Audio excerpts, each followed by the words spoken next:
Hello दोस्तों।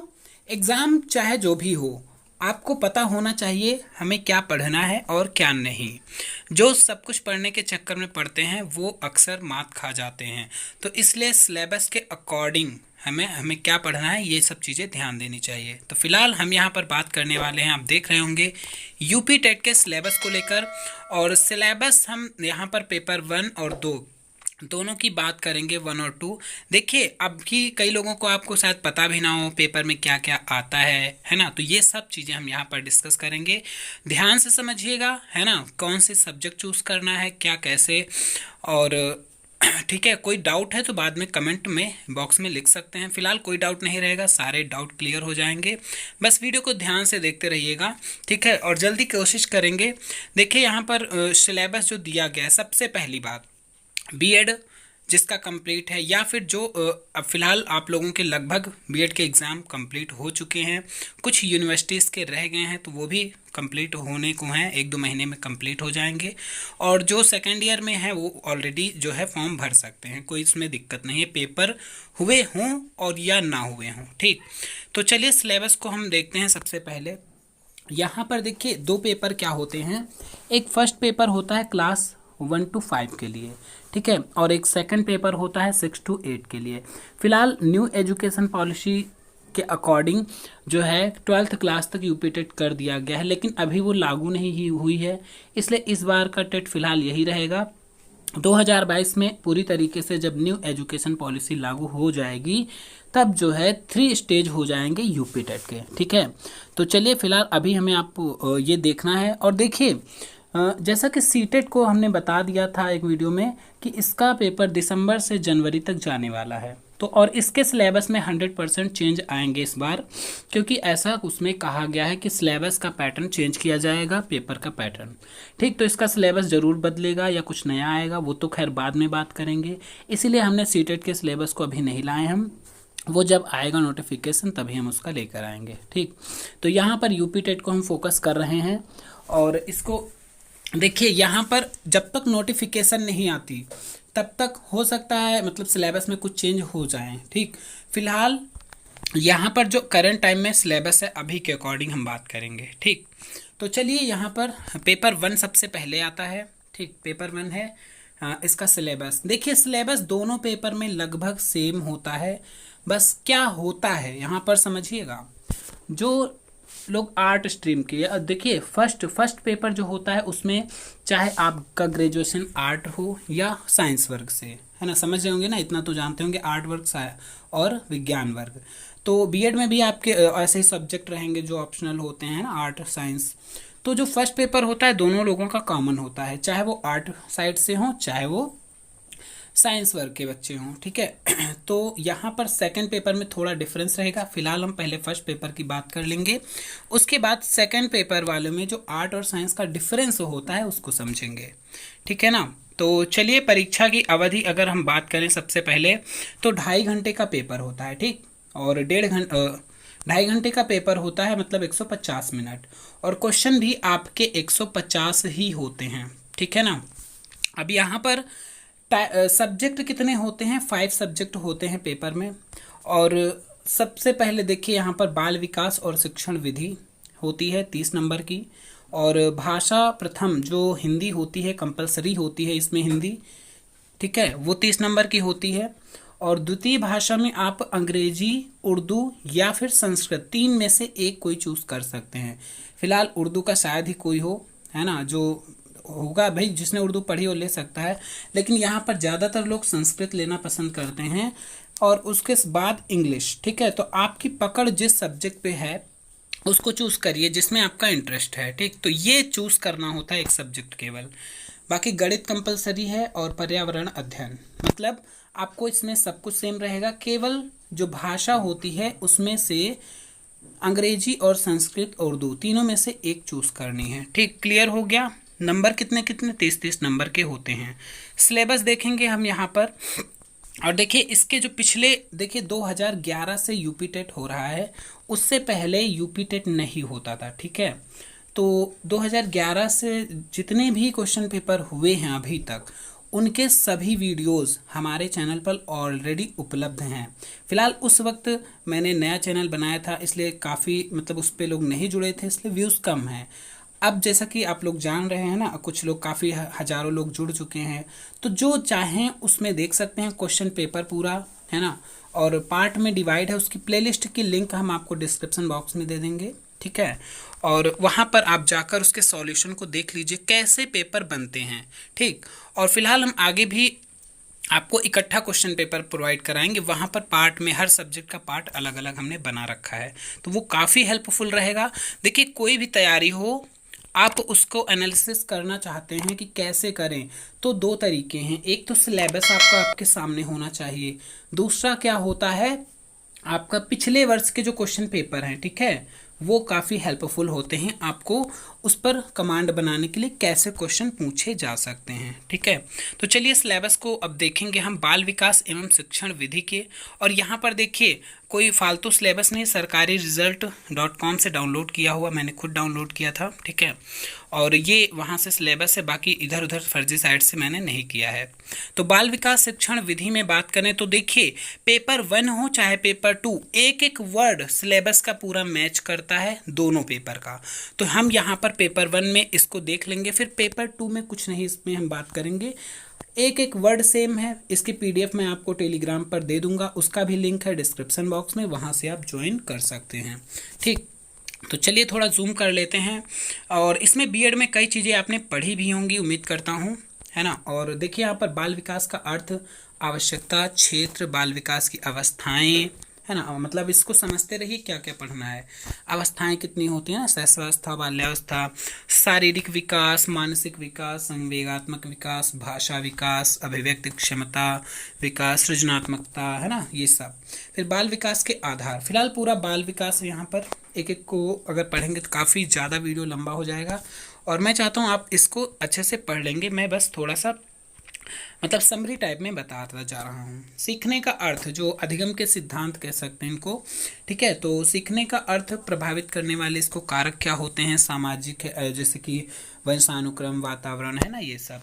अधिगम की प्रभावशाली विधियाँ, और यहाँ पर देखिए अधिगम के सीखने के नियम हैं या अधिगम के नियम, थॉर्नडाइक के मुख्य नियम, और सबसे ज़्यादा क्वेश्चन यहाँ से रिपीट होते हैं थॉर्नडाइक के जो नियम हैं, है ना, इनके 3 मुख्य नियम और 5 गौड़ नियम है, वहाँ पर से क्वेश्चन लगभग पेपर में जरूर आता है किसी न किसी तरीके से।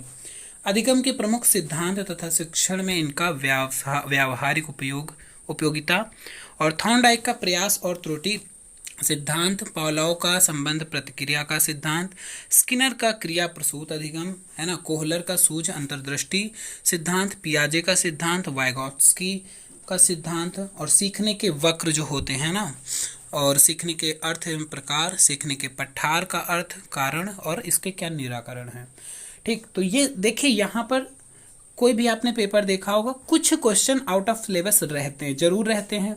और देखिए यहाँ पर आपका जैसे 30 नंबर में यहाँ पर हमने देखा भी है, इस सिलेबस से एक आध क्वेश्चन बाहर जरूर आ जाते हैं कहीं ना कहीं से, ठीक। तो फिलहाल ये मेन होता है, इससे तो क्वेश्चन बनने ही बनने हैं।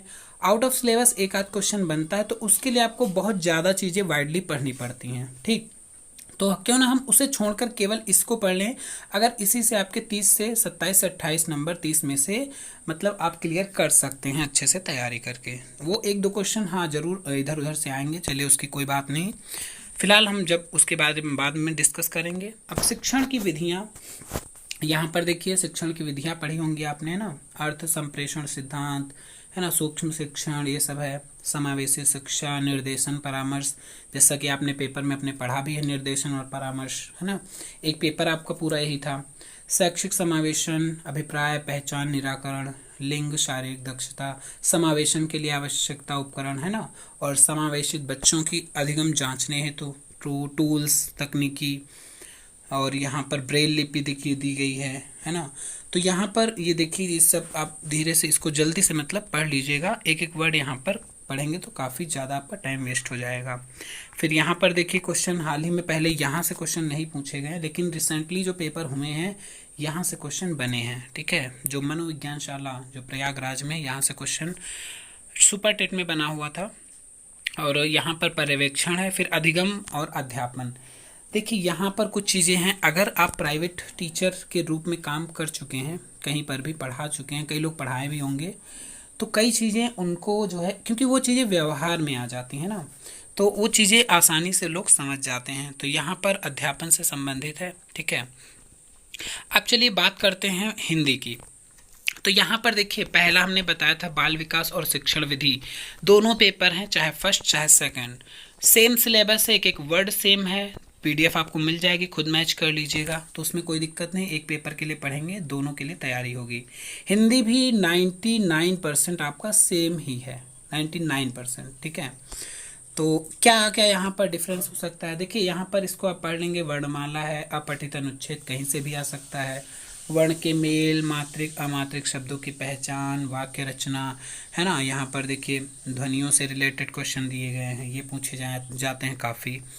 और हिंदी में ध्वनियों वर्ण अनुसार, चंद्रबिंदु में अंतर, संयुक्ताक्षर, अनुनासिक ध्वनियाँ, ये शब्द क्या है ना, और सभी प्रकार की मात्राएं, और नीचे सब दिया गया है, प्रश्नवाचक, पूर्ण विराम, विस्मयादिबोधक चिन्ह, है ना, और विलोम शब्द, समानार्थी, संज्ञा, सर्वनाम, विशेषण, लिंग, वचन, कारक, काल। और देखिए यहाँ पर कुछ वर्ड्स ऐसे होते हैं जो लिखे ही नहीं होते हैं, ठीक। सेकंड पेपर के सिलेबस में जब आप देखेंगे तो कुछ वर्ड्स आपको डिफरेंस मिलेंगे, ठीक। कुछ क्या होता है कि उसमें समाहित हो जाते हैं, जैसे मान लीजिए अब यहाँ पर क्या होता है, जैसे यहाँ पर देखिए यहाँ पर ये दिए गए हैं, है ना, वर्ड, ये हिंदी के वर्ण, तो अगर यहाँ पर कह दिया गया हिंदी वर्णमाला, तो ये ऑलरेडी इसी में आ चुका है, तो उससे अलग से कोई मतलब नहीं है, हिंदी वर्णमाला आपको पूरी पढ़नी है, इसका मतलब ये हुआ।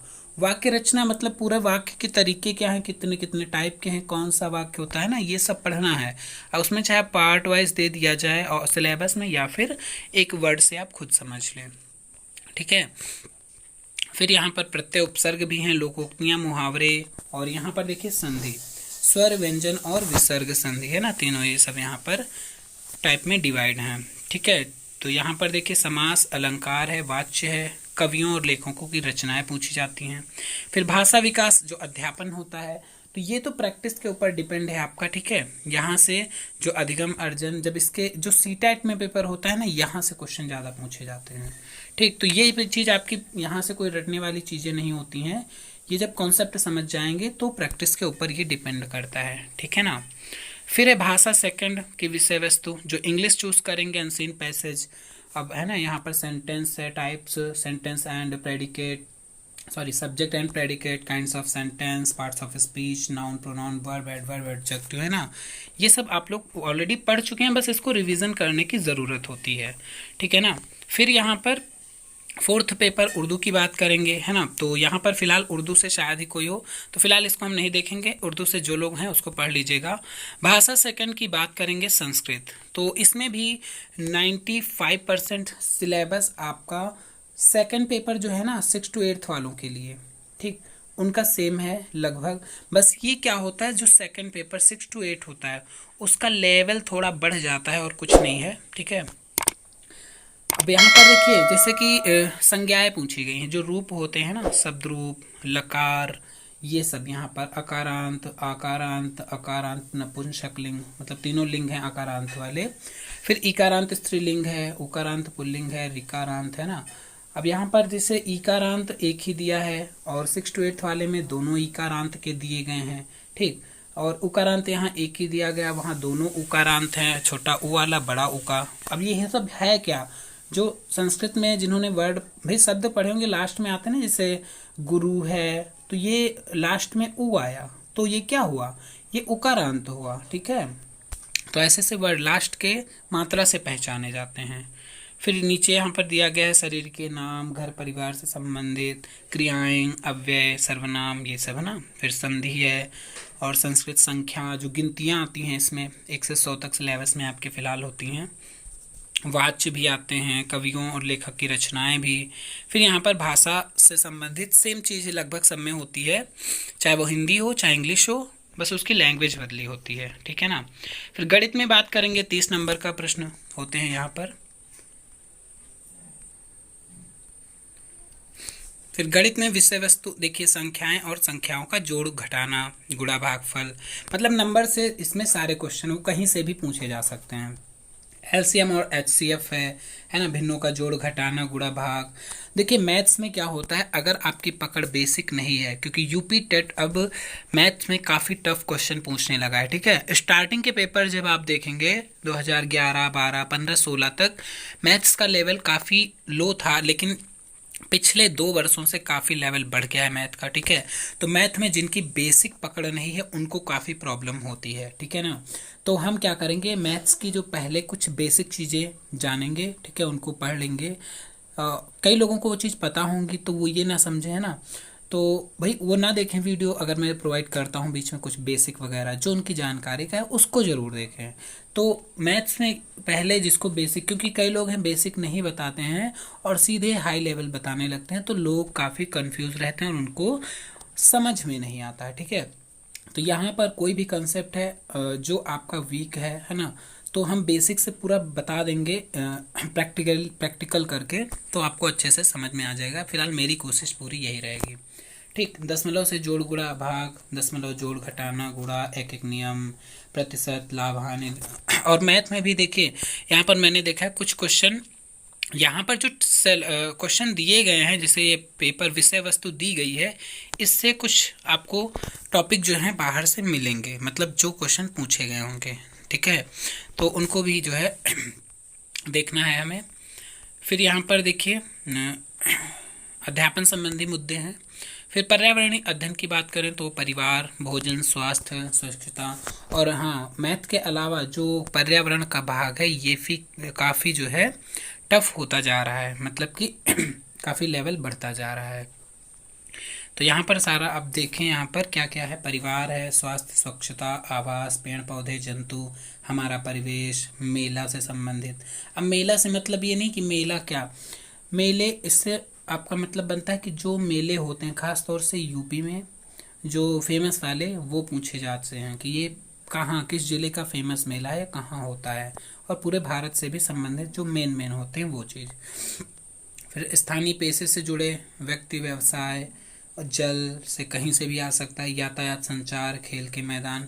ये चीज़ आप देख रहे होंगे तो लग रहा होगा काफ़ी इजी है, ठीक है। तो देखिए यूपी टेट का पिछले 2-3 साल से सिलेबस वही चल रहा है, और नोटिफिकेशन जब आता है तब क्या बदलाव होगा तो वो तो बात की बात है। फिलहाल हम करंट की बात कर रहे हैं, अगर बदलाव होता है तो हम आपको बताते रहेंगे। जो लोग नए हैं चैनल को सब्सक्राइब कर लें फिलहाल, क्योंकि काफ़ी इम्पॉर्टेंट चीज़ें मिलेंगी आपको यहाँ पर। हमारा देश, प्रदेश, नदियाँ, पर्वत, पठार, ये सब। संविधान, अब संविधान लिख दिया गया, संविधान में कहाँ से पूछ लिया जाए ये जानना जरूरी होता है, इम्पोर्टेंट टॉपिक क्या है। तो कई लोग जानते भी होंगे, उन्होंने पढ़ भी रखा होगा, उम्मीद करता हूँ, लेकिन जिन्होंने नहीं पढ़ा उनको जानना बहुत ज़रूरी होता है, ठीक। तो यहाँ पर टॉपिक वाइज दिए गए हैं चीज़ें। फिर है अध्यापन संबंधी मुद्दे, है ना। तो यहाँ पर पेपर 1 की बात हो गई है। पेपर 2 का सिलेबस जल्दी से आपको दिखा देते हैं। तो ये आपका रहा पेपर 2 का सिलेबस, ठीक है। 6 to 8। अब इसमें डिफरेंस क्या होता है पहले ध्यान से सुन लीजिए, जो आर्ट स्ट्रीम से हैं और जो साइंस स्ट्रीम से। तो 3 चीज़ें यहाँ पर सेम रहेंगी पिछली तरीके से, जैसे बाल विकास और शिक्षण विधि जो रहेगी ये सेम रहेगा, टाइम सेम वैसे ही होता है, ठीक है। और पेपर इसका ऑफलाइन ही होता है, क्योंकि सीटेट इस बार ऑनलाइन कर दिया गया है और ऑनलाइन होगा जब होगा। अब यहाँ पर देखिए भाषा एक हिंदी रहेगी, अनिवार्य रहेगी, और जो आपका भाषा सेकंड है अंग्रेजी या फिर उर्दू या संस्कृत। तो 3 चीज़ें कॉमन हो गई। अब बात आती है यहाँ पर मैथ्स और जो पर्यावरण शिक्षा से संबंधित चीज़ें। तो देखिए यहाँ पर देखिए जो ये दिया गया है, गणित विज्ञान शिक्षक के लिए गणित और विज्ञान रहेगी। जो गणित ये साइंस वर्ग के हैं उनको केवल गणित और विज्ञान यहाँ पर देना होगा, ठीक है। तो उनके लिए ये चीज़ इजी रहेगा मेरे अकॉर्डिंग। और जो आर्ट वर्ग के लोग रहेंगे ना, उनके लिए यहाँ पर चीज़ें काफ़ी दिक्कतें करती हैं। क्यों दिक्कत करती हैं, यहाँ पर देखिए आर्ट वर्ग के लिए क्या हो, सामाजिक अध्ययन, सामाजिक विज्ञान शिक्षक के लिए। अब ये देखिए क्वेश्चन कितने रहेंगे, 60 क्वेश्चन रहेंगे यहाँ पे, 90 तो ऊपर हो गए। और मैथ वालों के लिए जो साइंस वर्ग के हैं उनको गणित और विज्ञान के 30-30 क्वेश्चन, मतलब 60 यहाँ पर कंप्लीट हो जाएंगे, ठीक है। यहाँ पर उनका ये हो गया। बच्चे आर्ट वाले तो उनका यहाँ पर मैथ ना हो करके मैथ साइंस नहीं पूछा जाएगा, उनका क्या रहेगा, उनका रहेगा सामाजिक अध्ययन से संबंधित विषय, मतलब हिस्ट्री है, ज्योग्राफी, सिविक्स, इकोनॉमिक्स, देखिए क्या क्या इसमें आ जाता है। और यहाँ तक कि आपको क्या केवल इतने से नहीं छुटकारा मिलने वाला है, जैसे कि योगा, योगा के क्वेश्चन आते हैं, म्यूज़िक के क्वेश्चन आते हैं, और एग्रीकल्चर के भी क्वेश्चन आते हैं। उसी भाई 30 नंबर स्टार्ट के आपको इन चीज़ों से मिलेंगे, ठीक है। History, geography, civics, economics, 30 question. बाकी के 30 जो, क्योंकि 60 कंप्लीट करने हैं, उसमें 30 आपका क्या रहेगा, होम साइंस कई लोगों ने पढ़ रखी है, मतलब 10th लेवल तक आपने देखा होगा, है ना भाई। होम साइंस भी सब्जेक्ट होता है, उसके क्वेश्चन होते हैं, एग्रीकल्चर के क्वेश्चन होते हैं, ठीक है ना। और योगा के आपने बीएड में अगर पढ़ा होगा, कई यूनिवर्सिटीज़ में योगा की फाइल वगैरह बनती है, योगा से संबंधित क्वेश्चन बनते हैं 2-3 क्वेश्चन, म्यूज़िक के 3-4 क्वेश्चन बनते हैं, ठीक है।